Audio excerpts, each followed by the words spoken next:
Has anyone ever told you that you were the problem, just to avoid blame? You ever sit in that cold hospital waiting room staring at the flickering fluorescent lights and the vending machine that eats quarters like they're going out of style, wondering why the people who are supposed to have your back treat your kid's emergency like it's just another line item on their busy calendar? Especially when it's your 16-year-old son Ethan fighting through the pain of a ruptured appendix after a weekend camping trip with the Scouts turned into a nightmare of fever and ambulance lights that lit up our quiet Lansing neighborhood like a bad movie scene. Well, that's precisely the spot I landed in 3 days back when the doctors rushed him into surgery, and I claimed that lumpy chair in the recovery area. My phone clutched like a lifeline as I fired off updates to the family group chat with Mom Evelyn, Dad Harold, and my younger sister Brooke, detailing the six-figure deductibles staring us down even with the basic coverage from my office manager gig that kept our heads above water in the two-bedroom rental, but left no buffer for surprises like this one that hit harder than the bill collectors circling after my divorce from Ethan's deadbeat dad, who vanished faster than a bad check. I half expected them to swarm the place with styrofoam cups of coffee and those homemade cookies Mom always whipped up for crises, the kind she'd flood Brooke with during her every breakup or job snag, while offering me a pat on the back and advice to tough it out. Like when I juggled night shifts post-split to cover Ethan's braces and soccer cleats, but the hours stretched into a monotonous blur of nurse check-ins and the distant hum of pagers without a single reply lighting up my screen, just the occasional ping from coworkers sending get well emojis that felt warmer than the radio silence from blood relatives who'd hyped Brooke's upcoming wedding to Ryan the accountant as the family pinnacle complete with 500 guests and a venue that screamed money. They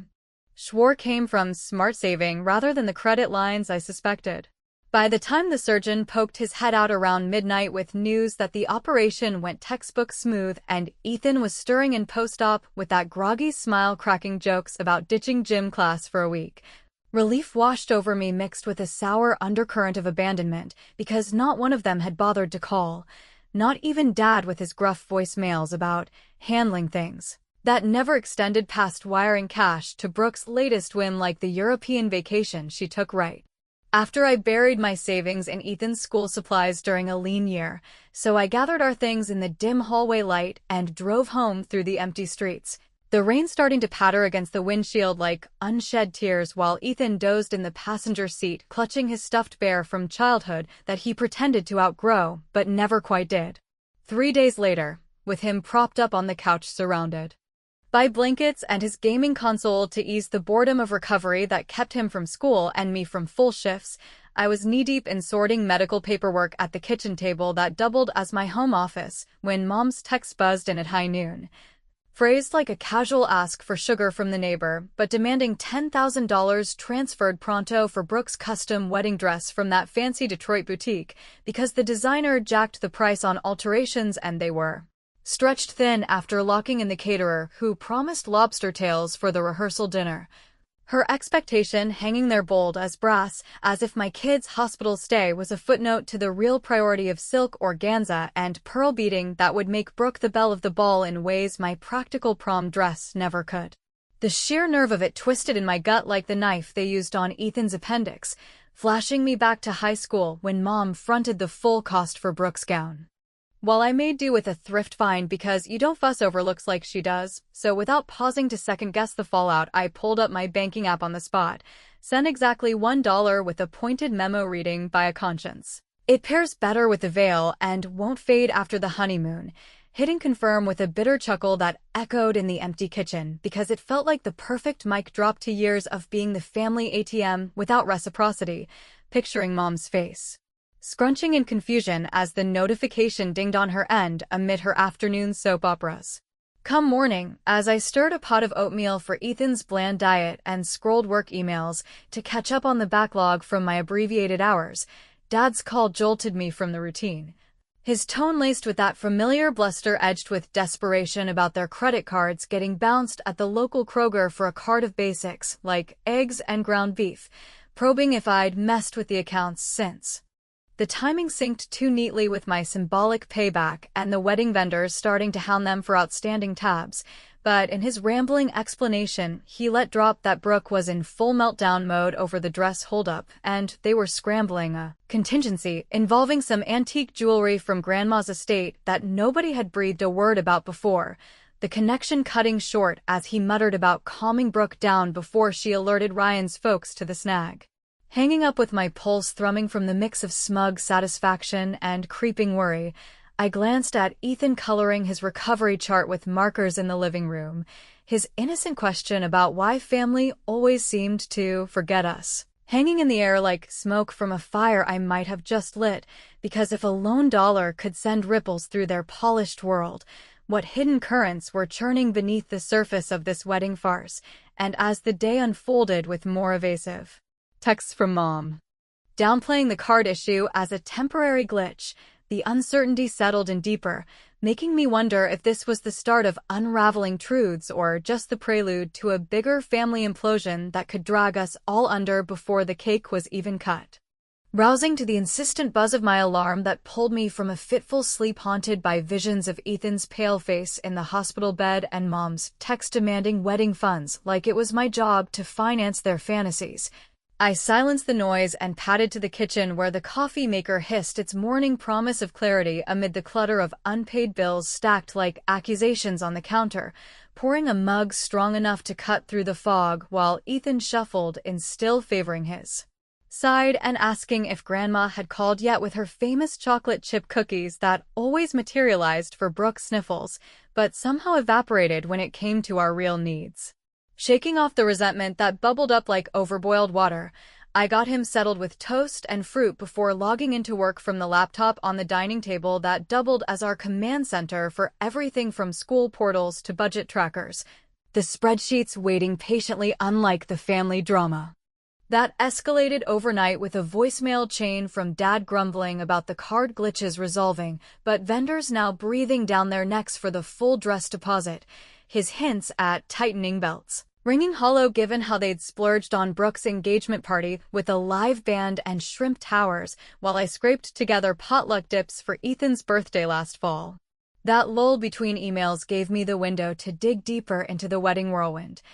starting with a browser tab on the boutique's glossy website that flaunted the gown as a one-of-a-kind import draped in lace and crystals with a starting tag that could fund a year's tuition. Cross-checking against Brooke's social media parade of fittings and fabric swatches, where she posed like a magazine cover while tagging sponsors from Ryan's well-off parents who apparently covered the venue but drew the line at personal touches like the custom embroidery she'd raved about during our last stilted phone catch-up. By mid-morning, as conference calls droned on about quarterly reports that felt worlds away from my personal ledger of copays and car repairs, I pieced together the escalation from wedding blogs where frustrated brides dissected similar blow-ups. One thread detailing how markups on alterations often masked upcharges for rushed work that smelled fishy when tied to family discounts gone wrong, prompting me to dial the bank's customer service under the guise of verifying a shared account Mom had once added me to for emergencies that never came my way. The rep's polite rundown confirming a cascade of recent transactions from bridal suppliers that tripped fraud protocols and locked things down temporarily. Explaining the Kroger fiasco without any meddling on my part beyond that initial dollar dart. The passive ripple from my cheeky transfer had me stifling a laugh during a team meeting, imagining Dad's face reddening at the checkout as the machine beeped denial on his essentials. Low-effort revenge that scratched the itch of being overlooked during Ethan's scare when they could have at least sent a card or a drive-through gift basket like normal folks do for their grandkids' milestones. Wrapping up the workday early to pick up Ethan's prescription refill that the pharmacy haggled over like it was gold, I mulled the patterns emerging from old text threads where Moms, we're fine replies to my check-ins coincided with Brooke's posts about spa days and sample sales that screamed funded escapes, so when Brooke's call came through that evening as I stirred spaghetti sauce from a jar to stretch the ground beef,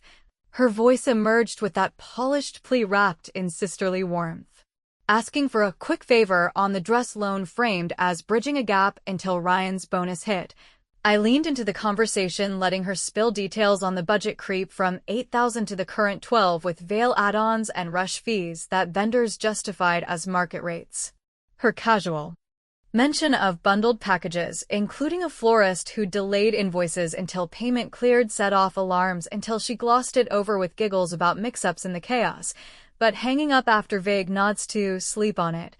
I activated a free credit watch alert on a public site using their last name that pulled up evening pings for delinquencies on cards linked to wedding outfits, and even a mysterious charge at an out-of-state jeweler. The notifications stacking like evidence in a case I'd unwittingly built, a witty extension of my payback where their overextended credit lines wobbled from the strain of secrets they'd buried under layers of tulle and top-tier catering. The glow of that small win dimmed over dinner when Ethan piped up between bites about feeling like the side character in Aunt Brooke's big story, the way Grandma hyped it during her sporadic visits.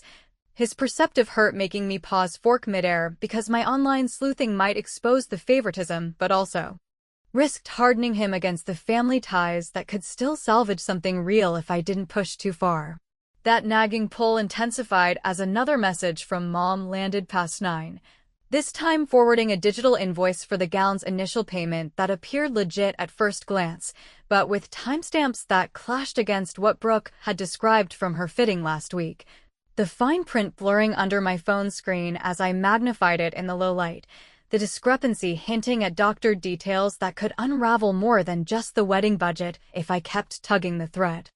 Magnifying that forwarded invoice under the harsh glow of my phone screen late into the night while the house settled into quiet creaks and the distant hum of a neighbor's TV filtering through the thin walls. The timestamp discrepancies jumped out like poorly photoshopped family portraits where Mom always airbrushed Brooke's blemishes but left mine raw and unedited, pulling me into a spiral of memories from our cramped Flint upbringing where Dad's factory overtime bought Brooke's violin lessons, and summer camps that turned her into the family prodigy while I got the hand-me-down bike with squeaky brakes and lectures about earning extras through babysitting gigs that paid in loose change for my comic book habit. Those flashbacks hit harder now as I scrolled back through archived texts from years ago when Mom's "we're managing" dodges aligned perfectly with Brooke's triumphant posts about landing that marketing internship funded by a generous family boost that mysteriously drained the emergency fund I'd contributed to during my early marriage flush before Ethan's dad skipped out and left us holding the bag on everything from diapers to daycare. Shaking off the nostalgia that bordered on nausea, I waited for the weekend when Ethan felt up to a gentle walk in the neighborhood park where leaves crunched underfoot like the fragile egos I'd poked with my dollar stunt. But instead of tossing a frisbee, we claimed a sunny bench overlooking the pond where ducks paddled in lazy circles, and as he tested his stitches with careful stretches while recounting school gossip that made him chuckle despite the wince, I pulled up the local Facebook group for extended relatives who thrived on sharing everything from recipe swaps to passive digs at holiday mishaps, crafting an anonymous post with a redacted version of the invoice blurred strategically to tease without outright naming names, captioning it along the lines of "wedding planning got you seeing double on bills too?" Sharing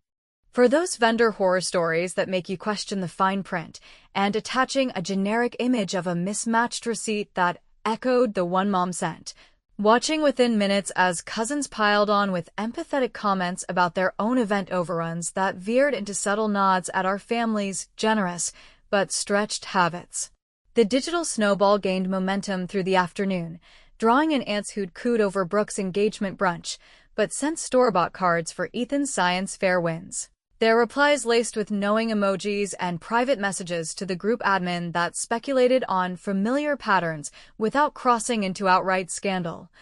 A clever revenge that weaponized their love for online venting against the polished image they'd curated with annual reunion albums full of posed smiles hiding the favoritism that left me footing solo bills during Ethan's asthma flares when they prioritized Brooke's salon appointments. It brought a wry grin to my face amid the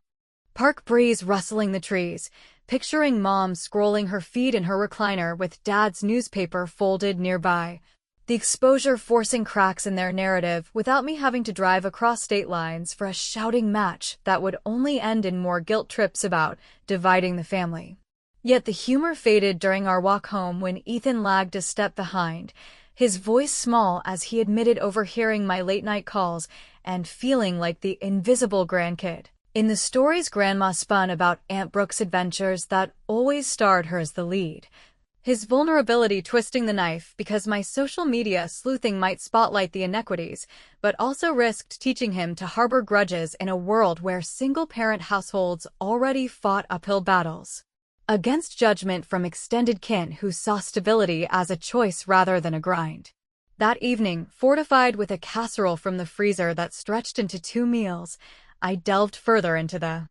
financial rabbit hole by logging into an old shared online banking portal Mom had set up years back for group gifts that inevitably funneled toward Brooke's milestones, uncovering a trail of transfers dated around her college graduation and that ill-fated backpacking jaunt where she'd posted selfies from Paris cafes while I wired money for Ethan's emergency dental visit.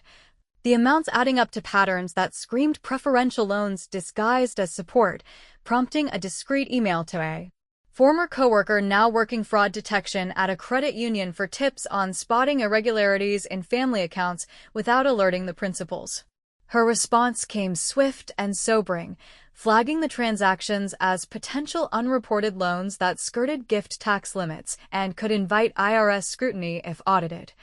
A revelation that had me pacing the living room linoleum worn thin from years of pacing through tough decisions until Dad's unexpected call shattered the midnight hush, his gravelly tone defensive about the vendor mix-up, with the cards now cleared but laced with urgency over the full dress balance due by midweek or risk losing the slot entirely. In his flustered rundown, he let slip a bombshell about Mom dipping into a hidden line of credit tied to his retirement IRA to bridge the gaps, the admission casual, but loaded with the implication of debts piled higher than the wedding cake tiers they'd planned. And as he wrapped up with a half-hearted invite to the next planning session to smooth things over, I hung up staring at the glowing screen with the coworker's analysis open, the escalating conflict mirroring the doubt in Ethan's earlier words, torn between arming myself with more proof to dismantle their entitlement or dialing it back to preserve what scraps of family remained before the vows turned into vows of vengeance that could orphan us emotionally for good. Especially with Brooke's incoming text lighting up like a flare, proposing coffee to discuss a personal favor that carried the weight of confessions heavier than any veil. Weaving through the midday traffic on the interstate toward the upscale bridal salon in Grand Rapids where Brooke's text had pinned our meetup amid whispers of needing my level head for a wedding snag that sounded more loaded than a last-minute registry ad, I kept one eye on the rearview mirror for any tale from family drama that had escalated since the Facebook post's subtle stirrings, my mind replaying the coworkers' fraud alerts like a cautionary podcast episode while Ethan's morning text from home wished me luck on the mystery errand that he guessed tied into the Antly favoritism he'd pieced together from overheard snippets. His growing insight at 16 making me ache because no teenager should decode adult hypocrisies before hitting driver's edition parking amid the cluster of gleaming SUVs that screamed disposable income in a lot designed for destination shoppers. I spotted Brooke hovering near the entrance in her athleisure set that probably cost more than my monthly car payment, her usual bridal glow dimmed by smudged mascara and a fidgety stance that betrayed the poise she flaunted in group photos, and as we air-kissed hello inside the cool confines scented with fresh blooms and starched linens, she steered us to a private lounge overlooking sample gowns on mannequins posed like silent judges, launching into a rushed apology for the surgery blackout that she chalked up to a slammed calendar with Ryan's out-of-town audits, but laced with an admission that Mom had minimized it as routine to keep the wedding momentum rolling without distractions. Sipping the herbal tea a consultant poured with practiced elegance, she unpacked the dress debacle in hushed tones. Vendors now demanding the escalated $15,000 for the full ensemble, including a cathedral-length train and heirloom lace overlays that Ryan's traditionalist mom insisted on for photos. But when I mentioned offhand the invoice timestamps that clashed with her fitting timeline, her composure cracked like cheap china, confessing in a whisper that Mom had tweaked the paperwork dates to qualify for a low-interest family loan pulled from Grandma's estate without looping in Dad, who thought it was just a simple advance. The revelation landing like a gut punch, because it reeked of financial gymnastics bordering on elder manipulation wrapped in the guise of matrimonial magic that our parents had perfected over decades of prioritizing Brooke's path to the altar over my solo trek through divorce courts and daycare deposits. Seizing the opening for a payback that felt as sharp as the pins holding those samples together, I revealed a surprise Unity token I'd impulsively customized en route via a quick online order for same-day pickup, a silver-plated cake knife engraved with "Cutting Ties? Family Forever." Or else, that I presented in a satin-lined box pulled from my tote, watching her unwrap it with a nervous titter that echoed awkwardly in the mirrored space while I accidentally let the fraud summary printout from the coworker slip from my planner onto the low table where the consultant's eyes widened at the highlighted risks of unreported loans potentially voiding estate claims, the dual sabotage unfolding with witty precision as Brooke's forced smile faltered and the staffer excused herself to check on alterations, muttering about compliance checks for custom orders. The clever 1-2 punch had her scrambling to tuck the papers away, her thanks morphing into mild panic over how Ryan's conservative clan, who'd already fronted the rehearsal dinner tab, might bolt if whispers of fiscal fumbles reached their investment banker ears. But before we could dissect the fallout further, the lounge door swung open with Mom charging in, flanked by Dad's reluctant shuffle, her face a storm cloud of accusations linking the vendor holds directly to my dollar folly and the online buzz that had relatives side-eyeing their invites, demanding I front the shortfall. To save the family's honor in a tirade that escalated from whispers to near shouts amid the hushed bridal traffic until Brooke stepped in with a watery intervention, her voice breaking as she owned up to the budget black holes stemming from her impulse buys on crystal stemware and a weekend getaway to Vegas with girlfriends that spiraled into marker debts Mom quietly co-signed to spare Dad's blood pressure. The confession twisting like a plot turn in one of those family dramas we used to binge, where the golden child unravels the wool over everyone's eyes. That bombshell forced me into a corner, weighing a call to the estate attorney I'd bookmarked during the drive against letting the mess fester for Brooke's fragile happily ever after. Her desperate gaze clashing with visions of Ethan's trusting face who'd sacrificed playdates for my overtime shifts while she chased Pinterest perfection, and as Dad piled on with grumbles about my jealous meddling ruining Brooke's shot at the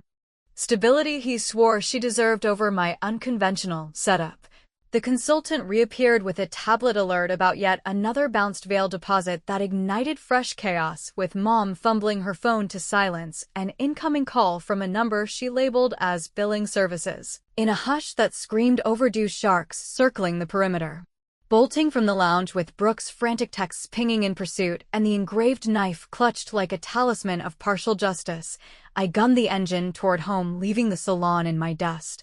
The witty gifts double entendre lingering as a satisfying sting, but Mom's parting shot about consulting a lawyer to rectify your sabotage of family proceedings echoing like a threat that had me checking mirrors for shadows. The uncertainty ratcheting up because if their empire was teetering on forged foundations, my nudges might collapse it before I unearthed the core rot linking back to that empty waiting room chair. Barreling down the interstate toward home as the late afternoon sun dipped low, casting elongated shadows across the dashboard that mirrored the tangled mess of revelations from the bridal salon showdown. I replayed Mom's legal threats like a looped warning track in my head while Brooke's barrage of texts pleaded for a ceasefire to unpack the debt details away from prying vendor eyes that had already started canceling fittings over the flagged payments. My grip tightening on the wheel as Ethan's check-in message popped up asking if the family fix had gone okay, with a thumbs-up emoji that tugged at my resolve, because no kid should shoulder the fallout from generational favoritism before tackling his own algebra homework. Pulling into the driveway with the engine ticking cool under the garage light, I found Ethan at the kitchen table nursing a smoothie and sketching recovery journal entries that doubled as art therapy his counselor suggested to process the surgery isolation. His casual hug and question about whether Aunt Brooke's dress drama was finally sorted, forcing a half-truth smile as I microwaved leftovers that stretched our grocery budget further than the wedding's inflated tags. waiting until he retreated to his room for a nap before firing off an anonymous email to the county probate office handling Grandma's estate with attached redacted scans of the suspicious invoices and transfer logs from the shared account, phrasing it as a tip from a worried kin spotting potential forgeries that could invalidate the loans if manipulated for personal gain, like funding a lavish event over equitable distribution. The calculated tip-off felt like the capstone to my string of revenges, a witty whisper campaign that bypassed courtroom drama and let the system do the heavy lifting without my fingerprints smudging the paperwork. A satisfying closure to the audacity of demanding $10,000 during Ethan's hospital haze when they'd ghosted us like unreliable Wi-Fi during a storm, but the quiet thrill soured as evening notifications trickled in from the Credit Watch site showing holds expanding to the caterer's account and even Ryan's joint card that his family had co-signed for the honeymoon suite. Over the next few days, the unraveling accelerated into a whirlwind of family frenzy that kept my phone vibrating through work shifts and Ethan's school pickups.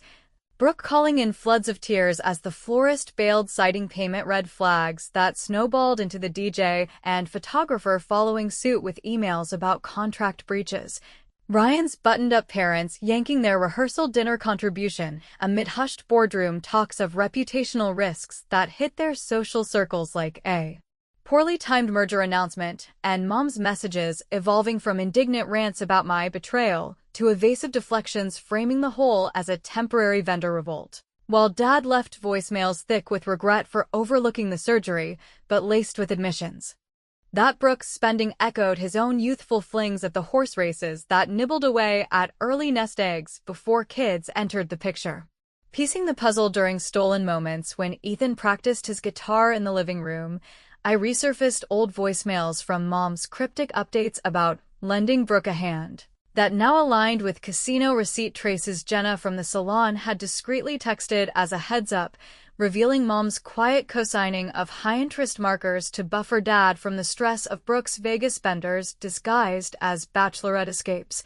A vicious cycle rooted in her own deferred dreams of nursing school. Sacrificed to raise us while overcompensating for Brooke's delicate nature at my sturdy expense, the full mosaic crystallizing during a strained Zoom call where Brooke appeared pixelated and puffy-eyed from her spare room hideout. Confessing the wedding blueprint was partly a smokescreen to secure Ryan's ring before the creditors came knocking on doors. Funded by estate dips that Mom orchestrated solo to preserve the family myth of abundance. In the aftermath, the probate audit compelled a drastic pivot to a backyard ceremony with potluck sides and a borrowed archway that stripped the spectacle but clung to the date like a life raft. Brooke's halting text of gratitude for snapping us awake, mingling with Mom's frosty non-responses that echoed the waiting room void all over again, leaving Ethan and me to rebuild our rhythm with a modest insurance reimbursement from the hospital appeal I'd filed amid the melee that covered half the deductible without fanfare. Yet as the pared-down invites arrived with RSVPs trickling in from wary relatives, the ambiguity hung thick like the scent of impending rain. Had my orchestrated exposures demolished the entitlement that neglected us during Ethan's darkest hour? Or simply splintered the family lattice into irreparable fragments with no pathway back to the tentative bonds we'd navigated through? Birthdays and barbecues, mulling whether extending an olive branch to their humbled chaos would reopen doors to more letdowns, or if my fortified walls modeled the self-reliance Ethan deserved in a lineage where love often came conditional on the ledger balance. The lingering what-ifs weaving through sleepless nights like threads in a gown left unfinished on the tailor's floor.